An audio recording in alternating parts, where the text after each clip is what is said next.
Good afternoon, everybody, and welcome to the first episode of Real versus Theo. I'm Bill Bachman, and with me is Cliff Jordan, aka Doc Theo. Thanks for joining us tonight, guys. We're going to be talking about one of the most interesting things facing our casino marketers today, and that's how much money do we actually spend on a new member campaign? Now, there's a lot of different theories about this, Cliff, going out throughout the entire country, as we've seen various places. And what's your take on it? Cliff? What is the correct reinvestment that a new member would have to have? Well, to be honest with you, I can't tell you personally because I don't have your experience with the casinos on an exact value. Should it be 10%, 20%, 25%? However, it is important that when a limited information situation like we have here, where you only know very little about the person who just came in, you need to have some sort of rules-based system. And you're very familiar with the type of rules and the values of those rules that you should have. However, when you're in a competitive situation with other casinos, science can give you that little bit extra of competitive edge. Science, you say? Oh, all right.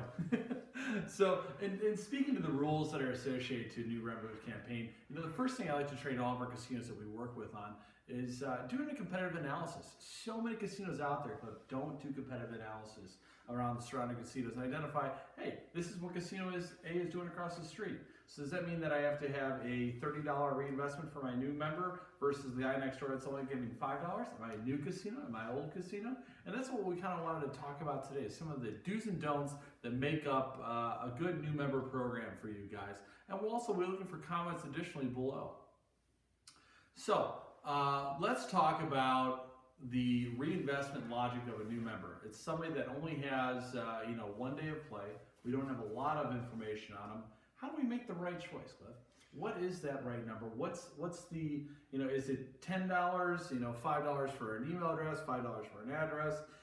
We kind of look at it in our industry that, basically how much are you willing to pay for a person to be inside our database? Well, there's a couple of problems here. One is that the new member, he comes in, maybe he saw the casino on a billboard, says, hey, I'd like to go try out the casino. So he comes on down, and he doesn't have a lot of time, he's only got an hour, or maybe he's even got a half hour. But he comes in, he immediately signs up, gets his card, goes over to the machine, plays a few rounds, or goes over to the table, plays a few rounds of poker or whatever. Not poker, it's blackjack. But the idea is that he leaves after a half hour. And by only a half hour, do you really have a good idea of how much this guy's going to be spending? How much is he going to be worth to you in 90 days by only a half hour? It's a good point. It's a really short amount of period of time. You really don't have a lot to go on from that standpoint. So casinos that are giving out $25, and are they just wasting money? Well, I think in many cases they are. If you get a person that stays in for a good 2 hours at the casino, no, you're probably not wasting your money on him, or at least giving him $25 or 25% or whatever your rules are. But if he's only in for a half hour or 15 minutes, then you need to look at or analyze other parameters, such as how strong did he play, how fast did he play. For example, me, I'm not really a gamer. I go into a casino, I sit down on some of these slot machines, and personally, a lot of these are very complicated. I look at that and I just like, I don't know how to play this. So I take my time at playing a slot machine that I'm not familiar with. I'm very slow. I'll start off with a very small denomination. I'm not going to go to a large denomination right off the bat. However, a person who is experienced in gaming, he goes to the machine that he likes immediately, puts in $1 or 50 cents and starts playing hot and heavy. That's how you can tell between an experienced gamer and someone who's like me, who really doesn't understand the machine or how to use it. So, Cliff, and speaking of that example, do you differentiate between an experienced gamer and a completely newcomer? And how would you, effectively incentivize them as a new member on their first trip differently? Well, I would say that a person who shows all signs that he's new to gaming is probably just trying it out for the first time, or maybe the second time, or they go very rarely. I wouldn't expect that type of person to come back within 90 days necessarily, or if they do come back, they're not going to be playing hot and heavy, they're not going to be playing $100 Theo. But a person who comes in and he plays really strong in the first 15 minutes of there, he goes straight to the game that he likes, and he's playing strong, heavy denomination, he's playing fast. These are the type of people that are familiar with gaming, and when they do come back, they're going to be your $100, your $150, $200 Theo people. Does it make sense that if your casino does have casino hosts, that you would allow the host to incentivize their customers coming in differently, perhaps from a different property, versus the traditional new member program that you deal with more for the masses? That's an excellent question.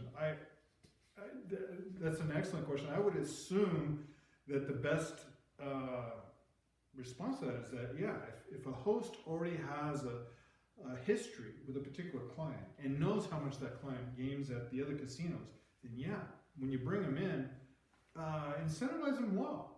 Get him hooked on your casino. So yeah, if you know that he's a strong player, then go ahead and you can incentivize him very heavily. Yeah, and I think a lot of casinos are afraid to do that, especially when they have new hosts coming on board. Is that the relationship that a person has with their casino host really can make the difference between whether or not the person comes to your casino or goes to somebody else's.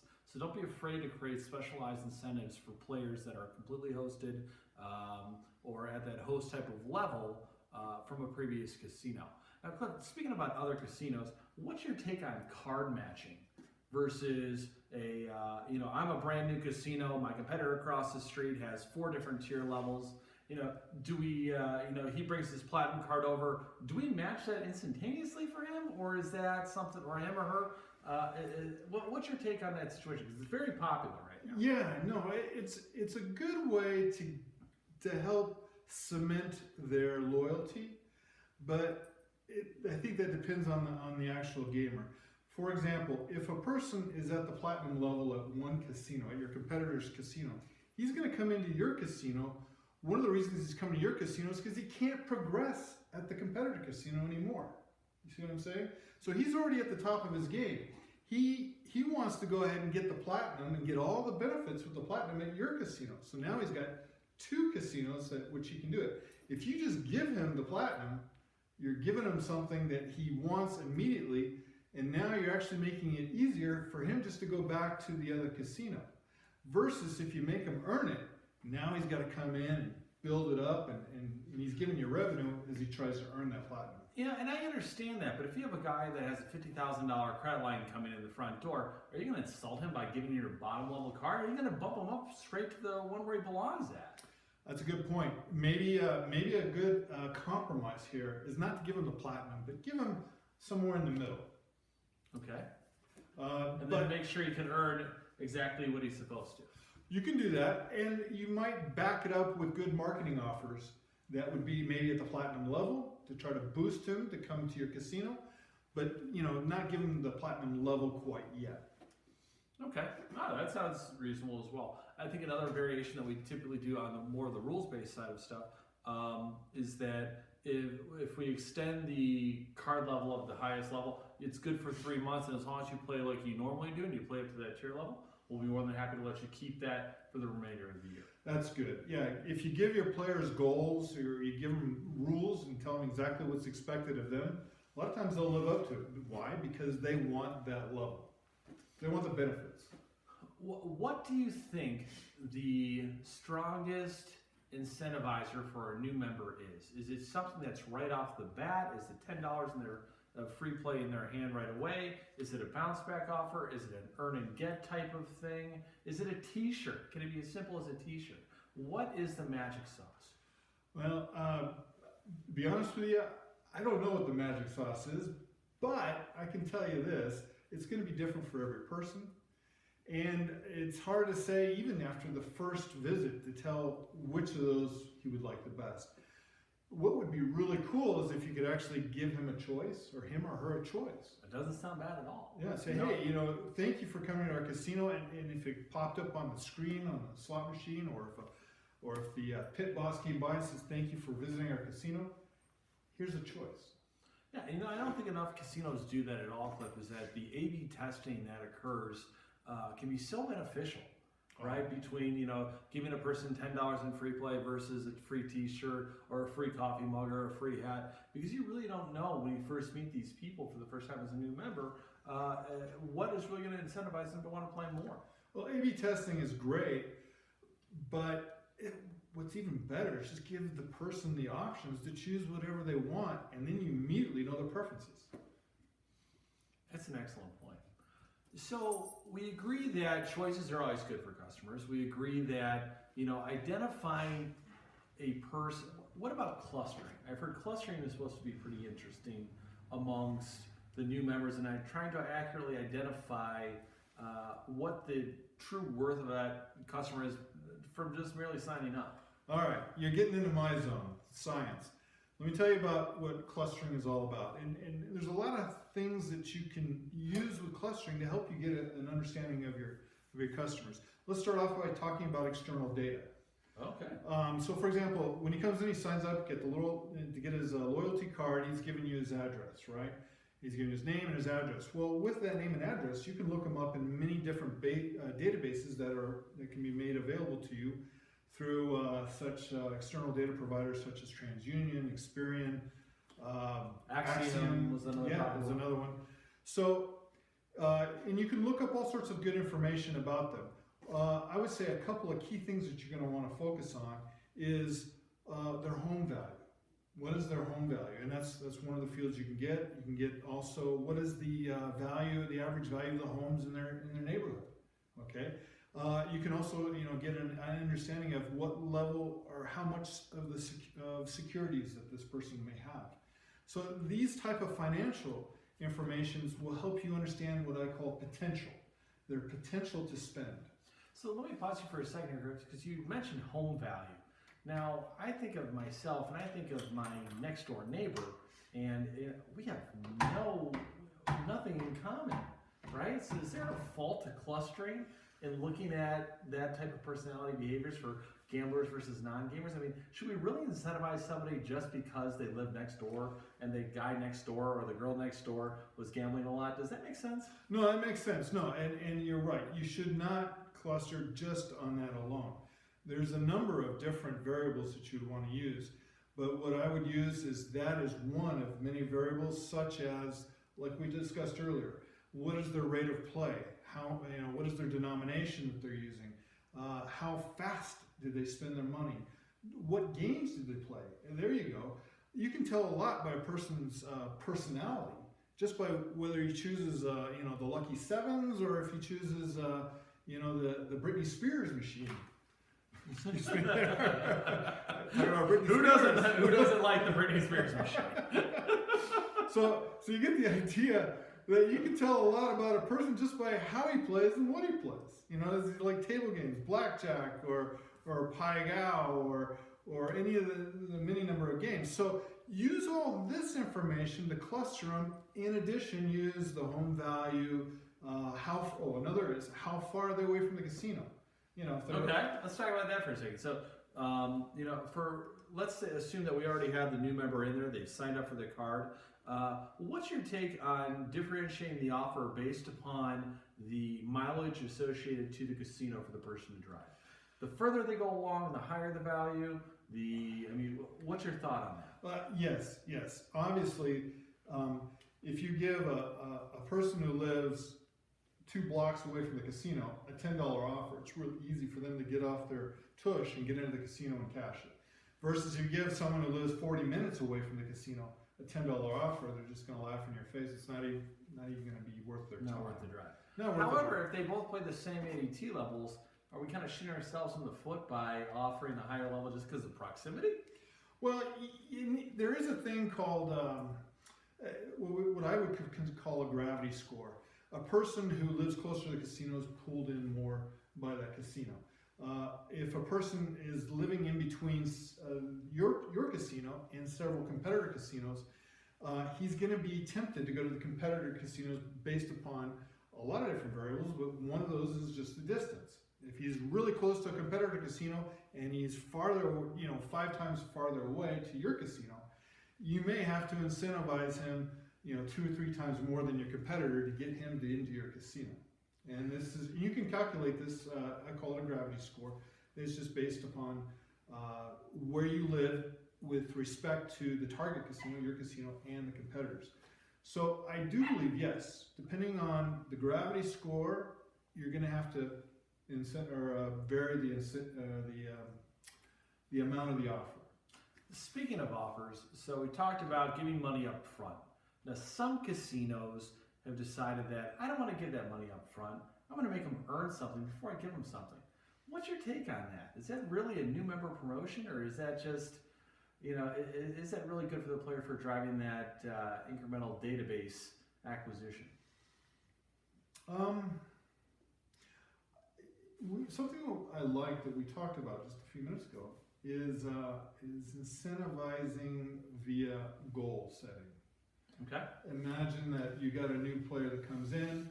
You can give them a free play offer right off the bat. I've known a couple casinos that do that. So here's $30. Thank you for signing up to go play.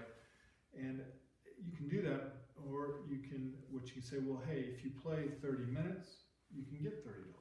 If you play 60 minutes, you can get $60. So it's more of a tier-based scaling method, so that if you play X and get Y, and we can incorporate this into the regular loyalty program as well, using various methods of kind of earn and get promotions. Right, and a lot of people are goal-based. If you tell them what they can get, then it's up to them to know if it's worth their time to go for it or not. But yeah, I think that's a good way to approach it. Nice. I'm trying to think about the best promotion that I've seen for new members so far, and it was a casino in Ohio that I really enjoyed. And on top of having a new member competition, they were doing kind of a drawing that was going on that day for all their new members. And what they did is we call them hot seat drawings, but they would go around and identify the new members, collect the hot seat, and then that new member was able to go up. It was during Halloween time, and they would actually smash a pumpkin that had a free play amount in it. And I think that anytime you can get people that are more involved with a physical activity or something in front that shows them, kind of acknowledges them as a new player, it brings them into that environment, especially if they're, maybe a little bit on the older side. Some of our senior citizens kind of get a big kick out of that type of involvement as well. I honestly think that a lot of people come to the casinos more for the social aspect. So true. So true. And so, I mean, you get them up in front of someone and smash the pumpkin, like you said. That breaks the ice with people that that are in the casino. Hey, you smashed the pumpkin really nice. And it starts conversations. I think that appeals to a lot of different people. Oh, that's excellent. The clustering. I wanted to get back to that question because you asked it, and I never really finished it. Once you get the data that you want, then you need to do a clustering algorithm. And there's a couple different ways, and I'll get a little bit into science here. I'm not going to spend a lot of time, but there's two different types of learning for machine learning. One's called supervised, and the other one's called unsupervised. And normally in clustering, we consider that to be an unsupervised learning, meaning that what we do is we train a model or we take a model and we run all this data through it with a certain set of variables, and the modeling algorithm, and one of them is called k-means. I don't know if you've heard of that, but it's what the k-means will do is it will look for natural clusters in the data. Okay. So, for example, let's say you gave it gender, age, rate of play, what type of games they like. It could come back and you say, I want to find 10 clusters, and it will come back and it'll say, oh, okay, there's of these 20,000 people. Here are your 10 clusters, 15 or 1,500. So kind of groups them into different areas. Yeah. Okay. And so, for example, one may be ladies that are over 65 that enjoy Britney Spears machines. Okay. I'm sure they're out there. and so each of the clusters will be different. And you could put in data like, for example, the average home value and all that.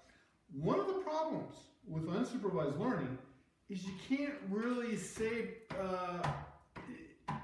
you can't really group it based on any particular variable that you may be interested in. So, for example, I can't get out of my clustering algorithm all those that are specifically high ADT players. Okay. Okay. What it may do is it may find a cluster where they're mostly high ADT players, but I can't say I want it to divvy up my clusters according to ADT. You can't do that with a K-means unsupervised learning. Another approach is using a supervised learning approach, and that's what we call classification. And you may have heard of things like logistic regression, naive Bayes, or decision trees. In these type of modeling algorithms, you can specify, I want it to identify people, their ADT levels, based upon all these variables, all these criteria. You feed it past data, it learns from it, and then when you feed it new people, these same variables, the rate of play, what games they liked, what age, what the average home value is, etc., it'll say, that person should be an ADT level Z. Okay. All right. Well, it's something to think about. A little different than, you know, just the traditional, hey, let's give them $5 and hope for the best. It'll get you a little bit closer than to the truth than if you just said, you know, I'm just going to go with a rules-based system. We're going to base their offers on their one-day ADT or one-day Theo. Excellent. Well, Cliff, I think that's all the time we have for today. I want to thank our viewers for always watching us, and hope you guys got a lot out of this video. Please feel free to leave your comments below here, and we'll be certain to answer any questions you guys have for us. Thanks, guys, and thanks for watching Real versus Theo. Thank you. Don't forget to keep it real and keep it smart.